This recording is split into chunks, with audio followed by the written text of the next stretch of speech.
I'm successful. I'm successful because I'm created in the matchless image of God. I'm successful because all things work together for my good. I'm successful when it's dark. I'm successful when I'm in pain because God created me in His image for greatness.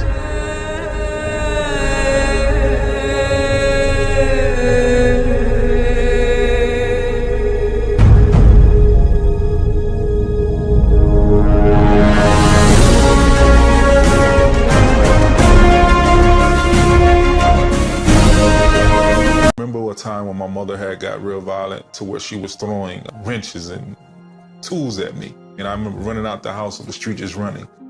Reggie Foreman grew up in the Chicago projects, in a home as violent as the streets. His parents never married. His father had left to serve in the Army, and his teenage mother was an addict with a short fuse. What made it worse was I had a brother, but we had different fathers. It seemed like the love that I was supposed to get, he got it.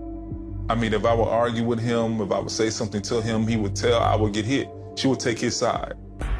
So Reggie turned to the streets for acceptance. There, he learned to fight to survive. It also gave him an outlet for his rage.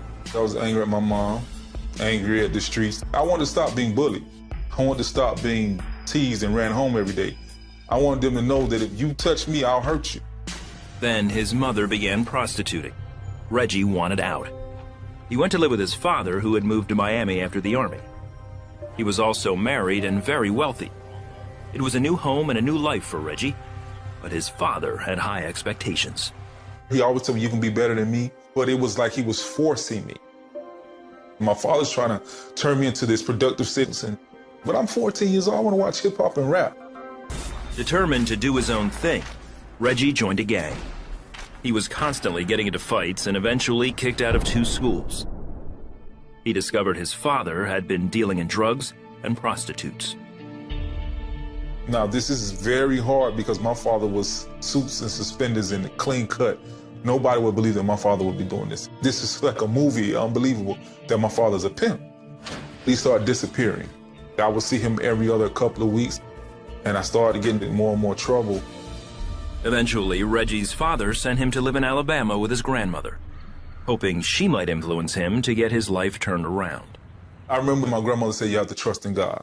I didn't understand how a loving God would have let so much turmoil go on. How did God love me? I thought, okay, when I get 30 and get married, I'll stop what I'm doing. Reggie moved back to Miami when he was 18, trying to make it on his own. But with no job and no money, he resorted to desperate measures.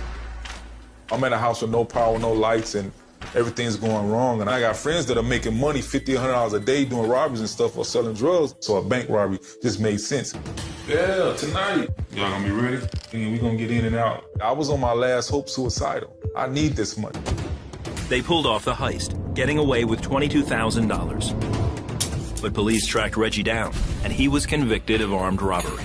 I'm gonna make it out of this. There's no way out. They're gonna give me all this time. This is what I was told. God will help you. He'll help you out. Pray to him. So I started praying and reading the Bible. But when he received 2 consecutive 9-year sentences, Reggie unleashed a lifetime of anger and hurt. I was cursing, crying out to God, where the F were you? Where were you when these guys were chasing me home? Where were you when my mother was beating me? Where were you when I was hungry?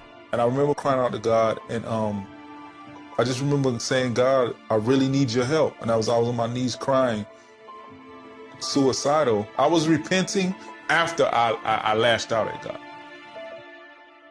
And then right after that, I felt a warm peace come over me. I felt like somebody was in the cell with me.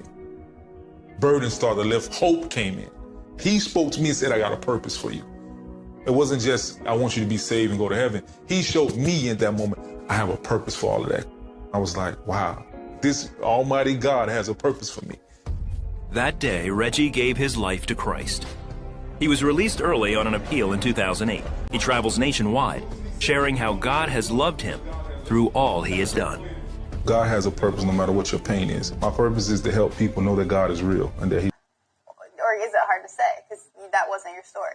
It's hard to say. Like people ask me because I was let out of the prison for 3 years, and they said by mistake and came back and got me. So my story gets worse. Wait a minute. Let me kind of understand this.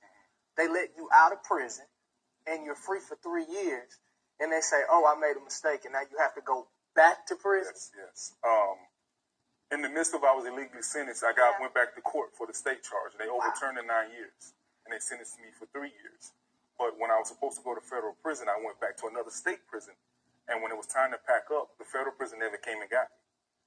And I got out of Miami, Florida, and I said, I'm not going back to prison. Moved to St. Louis with my church and family. And 3 years later, knocked at the door, U.S. Marshal said, you were let out of prison erroneously by mistake. Erroneously? They said erroneously by mistake. After I changed my life, trusting God, I was dating my pastor's daughter. Yeah, I was about to be the deacon in the church. Wow. So